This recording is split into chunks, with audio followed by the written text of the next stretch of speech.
Y quiero ir con ustedes a la palabra del Señor, en un pasaje muy conocido. Y quiero hablarles de 3 poderes que se desprenden de la vida de Jesús. 3 poderes. Dice la palabra de Dios, Lucas capítulo 5, la pesca milagrosa.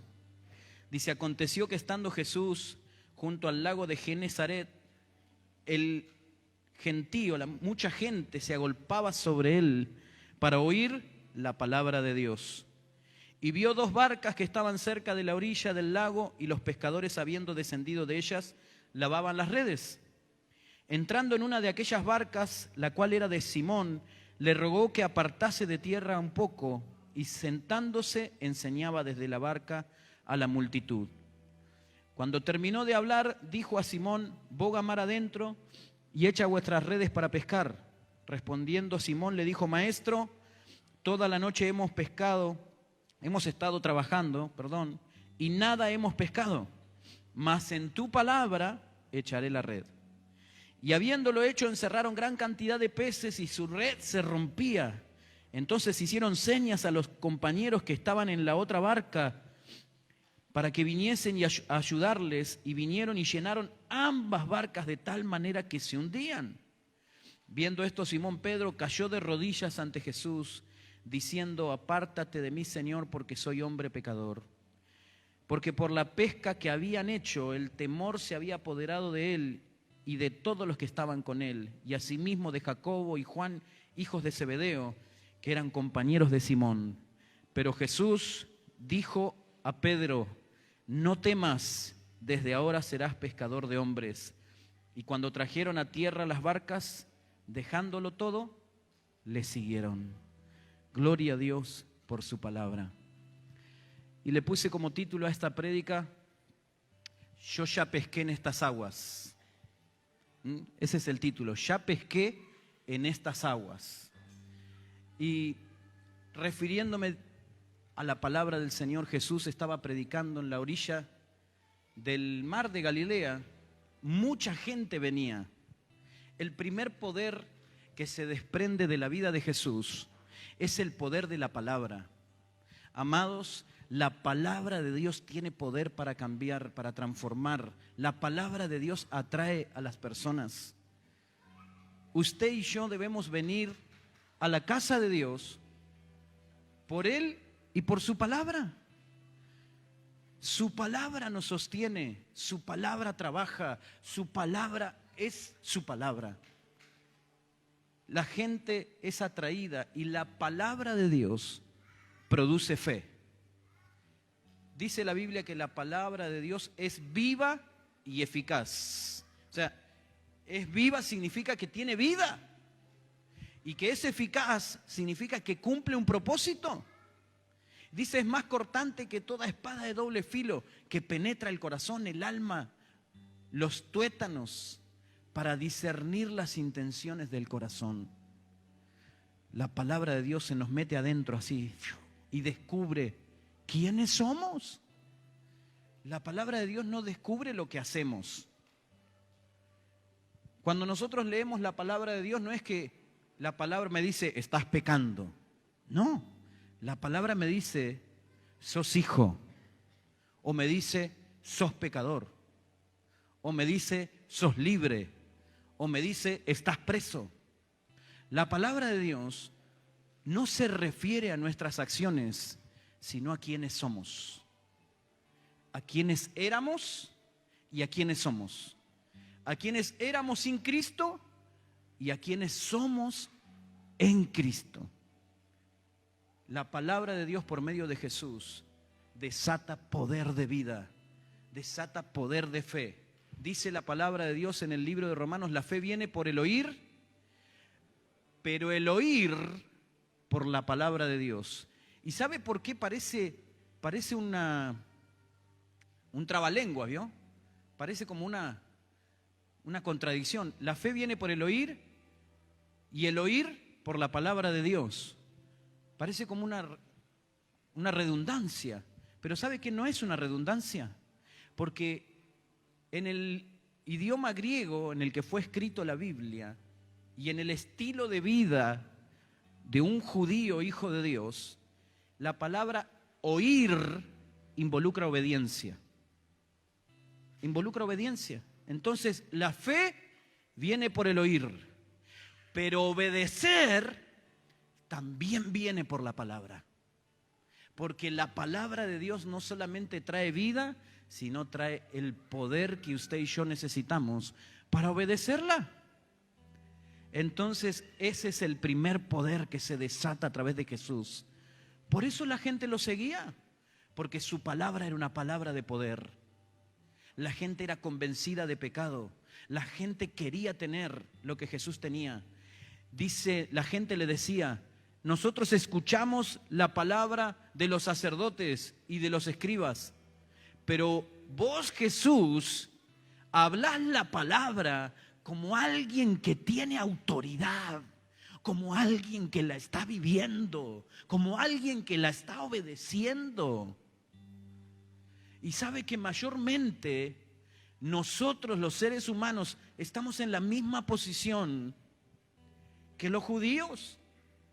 Estamos viendo y esperando a ver quién obedece la palabra y pensar si tiene o no autoridad para decírmela. Así vivimos y así juzgamos y así andamos también. Porque mientras yo esté esperando que otros cumplan la palabra para tomar su ejemplo, estoy perdiendo el tiempo. Estoy perdiendo el tiempo.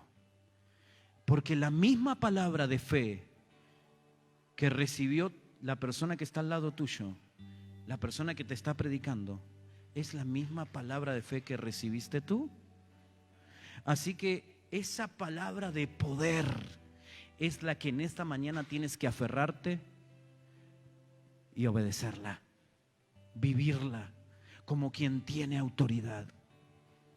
Porque Jesús vive en ti. Dice la palabra del Señor: si alguno dice que conoce a Jesús y no ama a su hermano, es mentiroso. Pero si decimos que conocemos a Jesús, debemos andar como Él anduvo. ¿Cómo anduvo Jesús? ¿Cómo anduvo Jesús? ¿Qué piensa usted? Anduvo en la palabra y anduvo en obediencia. Y la tuvo que aprender, porque Jesús vivió en un cuerpecito de carne igual que el nuestro. Así que tuvo que enseñarle a su carne a obedecer, a oír y obedecer. Número 2, Jesús desata el poder de la obediencia. La obediencia a la palabra de Dios es un poder sobrenatural. Pedro ya había pescado en esas aguas. Jesús estaba predicando y Jesús era un estratega. Así que cuando vio la barca en la orilla, dijo: me voy a subir a la barca y la voy a usar de púlpito, como ahora, ¿no? Entonces él los podía ver a todos sentado en la barca y podía llegar su voz por encima de los oídos de la gente. ¿Usted sabía para qué se hacen las plataformas? Para que usted pueda ver y para que el sonido pase por arriba de su cabeza. Entonces llega más fácil al oído. Es una estrategia de arquitectura nada más, ¿no? Bueno, Jesús hizo eso. Vio la barca y dijo: hoy me van a escuchar todos. Pero Jesús siempre fue intencional. Jesús tenía más que solamente el propósito de que la gente lo escuche. Así que fue y se sentó en la barca de Simón. Había varias barcas, pero él fue y eligió la de Simón, porque el Padre había elegido a Simón y alguien tenía que anunciarle lo que iba a suceder. Así que se sentó en la barca de Simón, predicó el mensaje y dice que Simón, Pedro, Jacobo, Juan, los de la otra barca, estaban lavando las redes. ¿Hay algún pescador acá? ¿Alguien que haya ido a pescar con red? ¿Sí? ¿Sí? ¿Cuándo se lava la red? ¿Cuándo se lava la red? ¿Cuándo se termina? No se guarda la red con toda la baba que tiene el pescado, porque se pudre. En los barcos lavan las redes cuando se termina. Estos estaban terminando. Estaban lavando sus redes. Se estaban yendo. Y Jesús se le ocurre usar la barca. Amado, Jesús quiere usar tu barca. Pero prepárate para lo que viene. Porque no es solamente usar tu barca. Terminó de predicar y le miró a Pedro y le dijo: Pedro, boga mar adentro, vamos para adentro. Y Pedro le dijo el título de la prédica. Eso es añadido por mí, ¿no? Jesús, yo ya pesqué en estas aguas. Ya pesqué. Ya estuvimos toda la noche trabajando. Y no agarramos nada. ¿Sabe por qué no me gusta pescar a mí? Porque no me gusta renegar cuando no hay pique.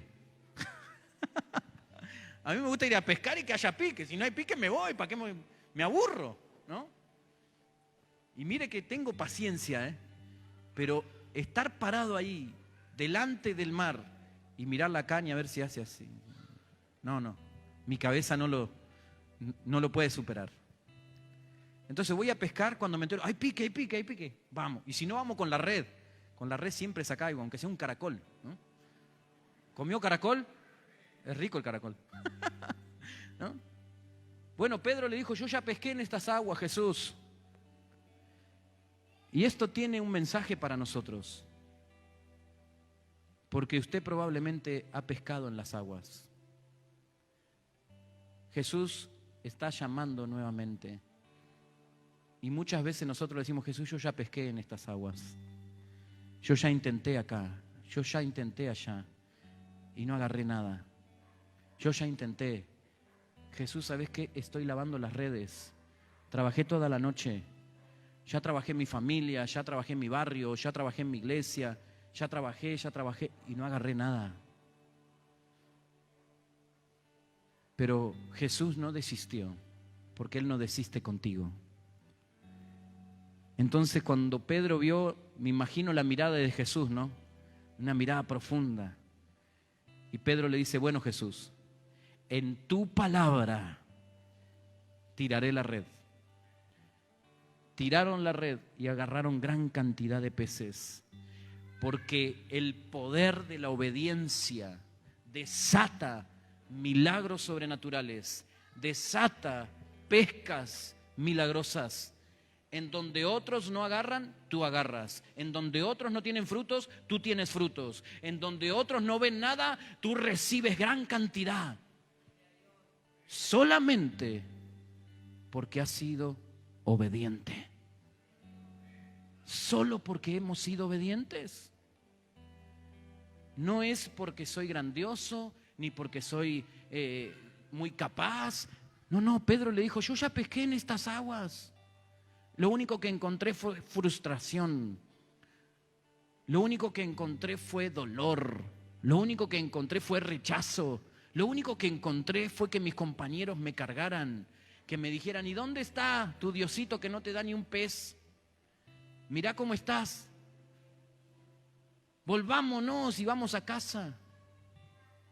Pero el poder de la obediencia a su tiempo desata pescas milagrosas, desata bendiciones sobrenaturales. Y no solamente las desata para ti. Cuando nos atrevemos a ser obedientes hasta el final, aunque no vimos nada, aunque trabajamos hasta lo último, aunque nos gastamos toda la fuerza, aunque nos gastamos todo el ánimo, aún nuestro dinero, y no hemos visto nada, pero decidimos ser obedientes a la palabra. Un día tú le gritas al que está al lado tuyo y le dices: ¡hey! ¡Vení! Que la pesca es abundante. ¡Hey! ¡Vení! Que este es el momento de ser llenados. La barca de Pedro se llenó hasta el tope. Y los otros estaban en la orilla, no estaban con ellos, estaban en la orilla, con las redes limpias, con toda la barca lista para irse para la casa. Pero Pedro le dijo: vengan que no doy abasto. Y dice, llenaron ambas barcas. Porque cuando somos capaces de ser obedientes hasta el final, de permanecer en la palabra, de permanecer en medio de la frustración, del dolor, del vacío, de no encontrar resultado, de no tener ganancia de pescadores, de no tener respuesta, el día que el Señor se sube a tu barca, no solamente tienes para ti, sino que tienes para todos tus amigos, para todos tus vecinos, para todos los que están mirando. A ver qué va a agarrar ahora que se hace el obediente. Me imagino los amigos de Pedro, ¿no? A ver qué va a agarrar ahora que se hace el obediente. Este es un desacatado. A ver qué va a hacer ahora que se vuelve, ¿no? Y dice la palabra del Señor, llenaron ambas barcas y Pedro cayó de rodillas delante del Señor, porque el temor se apoderó de él. Tremendo. Porque el tercer poder que desata la vida de Jesús es el poder del perdón. Es el poder del perdón. Pedro cayó de rodillas y le dijo, apártate de mí porque soy. No le dijo porque hago. Amados, es tiempo de que toda la humanidad comprenda que somos pecadores, perdonados. Nadie puede evitar esta parte de la historia de la humanidad. Somos pecadores, por supuesto que perdonados y salvados, pero ¿eso es lo que somos? ¿Perdonados y limpiados por la sangre de Cristo? Hasta que no reconocemos que somos pecadores, no podemos recibir perdón. Mientras estamos categorizando lo que hacemos, si hacemos o no hacemos, si es mucho o es poco, mientras le ponemos categorías a los pecados de la gente, no alcanzamos el perdón. Porque la persona que es perdonada, hermano, ya no juzga. La persona que es perdonada por Dios ya no está categorizando los pecados de otros. La persona que es perdonada ya no está mirando si el otro está pecando. La persona que es perdonada es envuelta por el poder del perdón. Y el poder del perdón es un poder transformador. Es un poder que cambia rumbos, cambia destinos, cambia propósitos. Pedro, Jacobo, Juan estaban destinados a ser pescadores toda su vida. Pero Jesús se paró al lado de Simón y le dijo, no temas. ¿Sabe por qué le dijo no temas? Porque Pedro fue inundado por el temor de Dios, porque se dio cuenta que el que estaba delante de él era el Mesías Salvador. Eso fue lo que él recibió, impactó su espíritu, porque ningún judío le decía, apártate de mí a alguien porque soy pecador, porque el único que era capaz de perdonar pecados era Dios. Y sigue siendo el único. Entonces Pedro cae de rodillas humillado delante de Dios, con esa conciencia le dice, apártate de mí porque soy hombre pecador, como conocía las Escrituras. Dice la Biblia que era hombre del vulgo, que no eran muy capacitados, pero todo judío conocía las Escrituras. Y la palabra de Dios en el Antiguo Testamento dice, no habrá un hombre que vea a Dios y vivirá. Todo el que vea a Dios morirá, decía el mandamiento. Entonces, cuando Pedro tiene la conciencia de que está delante de Dios y se da cuenta que es pecador, habrá pensado, llegó mi hora. Este es el momento. Listo, se terminó acá. Pero no quiero morir. Así que Jesús, apártate mejor. Porque soy hombre pecador. Si te acercas mucho voy a morir. Pero Jesús le dijo, no temas. No morirás. No temas. A partir de este momento, serás pescador de hombres. Porque el poder del perdón desata transformación. Pedro era un pescador natural, pero a partir de ese momento sus pecados fueron perdonados y fue transformado en un pescador sobrenatural. Amados, muchas veces nos hemos confundido, y hasta yo mismo me he confundido a veces predicando un evangelio que no es el que está escrito. Y he reflexionado mucho sobre muchas frases que decimos y que repetimos sin ir a la palabra de Dios. Siempre decimos, Dios te ama como sos, pero no es así, hermanos. Dios te ama como estás, no como sos. Porque si Dios te amara como sos cuando llegás, estaría amando tu pecado. Pero Dios no ama el pecado. Dios ama a la persona. Así que cuando llegamos a Dios, Dios nos ama como estamos. Sucios, embarrados, rebeldes, enojados, heridos, lastimados. Pero Él te dice, desde esta hora no temas, porque serás. Desde esta hora serás. Mi perdón te cambia, te transforma. Dios jamás va a dejar a una persona en el estado en que llega. Nunca lo hará, porque es parte de su esencia. Porque Dios no vino a buscar a los justos, Dios vino a buscar a pecadores. ¿Está de acuerdo con la palabra o no? Entonces, si Dios vino a buscar a pecadores, significa que Él nos amó como estábamos. Pero el sueño de morir era vivir en mí. Y para que Jesús viva en mí, había que transformar, había que cambiar. Dice el apóstol Pablo, antes vivías sin Dios, ahora tenés una familia. Antes no eras pueblo, ahora sos pueblo. Antes no eras hijo, ahora sos hijo. Antes no tenías herencia, ahora tenés herencia. Porque la esencia de Dios es transformar. Los tres poderes que se desatan. Hay muchas cosas más que se desatan a través de Jesús. Pero en esta palabra encuentro el poder de la palabra de Dios, el poder de la obediencia y el poder del perdón que transforma vidas y destinos. No serás igual. Tendrás que vivir por la palabra, tendrás que vivir por la fe, tendrás que vivir en el perdón, porque vivir en el perdón es vivir en amor. No se puede vivir con Dios si no perdonamos. Compréndalo, hermano, porque la falta de perdón nos lleva a cárceles de oscuridad. La falta de perdón corta la comunicación.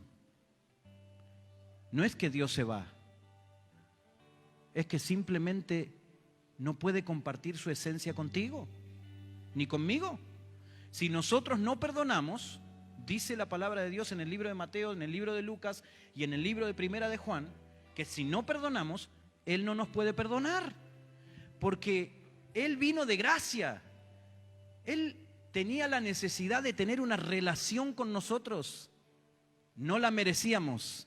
Vino para darnos el poder del perdón, para transformar nuestra esencia pecadora y egoísta y convertirnos a su esencia, para devolvernos la imagen. Dice la palabra de Dios que fuimos creados a imagen y semejanza ¿de quién? Es una buena mañana para reflexionar si estamos reflejando la imagen y la semejanza del Padre. ¿Sabe qué es sorprendente? Busque usted después en los primeros 7 capítulos del libro de Génesis. En la creación dice que Dios nos hizo a su imagen y a su semejanza. Pero después de la creación viene el huerto del Edén, el pecado y todos los sucesos, ¿verdad? Y dice la palabra de un hombre que tuvo hijos a su imagen y a su semejanza.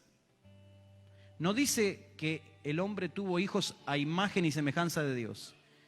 Dice que hay un hombre, y no para que usted lo busque, que tuvo hijos a su imagen y a su semejanza. Por lo tanto, nosotros tenemos un poder creativo en nuestro ser que viene de parte de Dios. Y de nosotros, que es un misterio, del hombre y de la mujer, en la unión del hombre y la mujer, sucede un misterio grandioso. Nadie lo puede explicar. Pero de ese vientre de una madre salimos nosotros. Y nuestros padres hicieron hijos e hijas a su imagen y a su semejanza. Así que si usted es medio retobado, enojado, rebelde, perdone a papá primero. Lo perdono, Señor. Soy bonito, pero en esta área... Y fíjese que si usted agarra a uno de sus hijos y pone una foto suya de su infancia con la de su hijo, se va a ver igual. O alguna suya con su padre, algún rasgo va a tener. Aún cuando son grandes, usted se va al hijo caminando así y lo ve caminar y es igual al padre, igual a la madre. O llama por teléfono, ¿no? Hola, Julia. No, mi mamá no está. Ay, qué voz parecida a la de tu mamá. Es que fuimos hechos a imagen y semejanza de alguien. Fuimos hechos a imagen y semejanza de alguien que estaba corrompido por el pecado. Pero cuando llegamos a Jesús como Pedro, caemos a sus pies, llenos de temor de Dios, y le decimos, Señor, apártate. Pero Jesús dice, no temas, no temas, porque a partir de hoy eres transformado. A partir de hoy recuperas tu imagen celestial, recuperas tu semejanza del cielo. A partir de hoy serás un pescador de hombres. Y fíjese que dice a partir de hoy como un comienzo y dice serás. No dice eres, dice serás.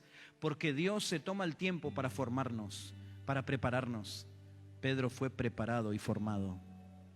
Así que, amados, en el proceso de formación y de transformación se sufre, pero se lleva un mensaje de bendición. Mire, quizás usted estaba lavando las redes.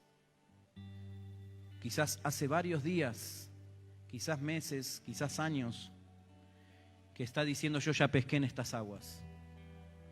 Yo ya pesqué aquí y no encontré nada.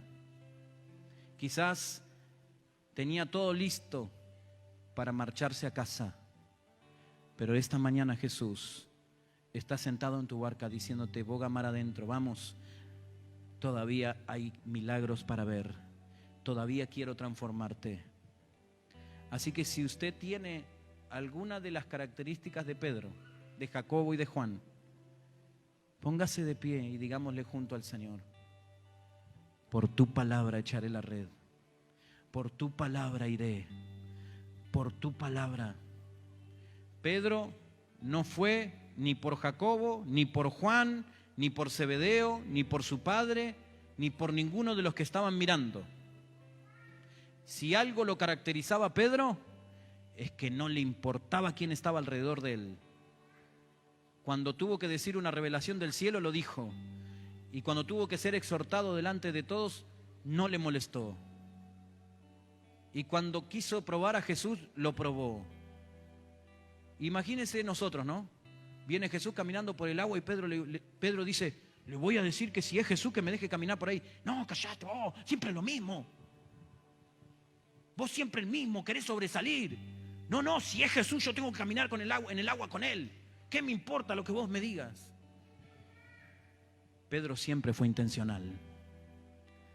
Así que si usted quiere vivir en el poder de la palabra, quiere vivir en el poder de la fe, de la obediencia, y quiere vivir en el poder del perdón, entonces póngase de pie junto conmigo y pidámosle al Señor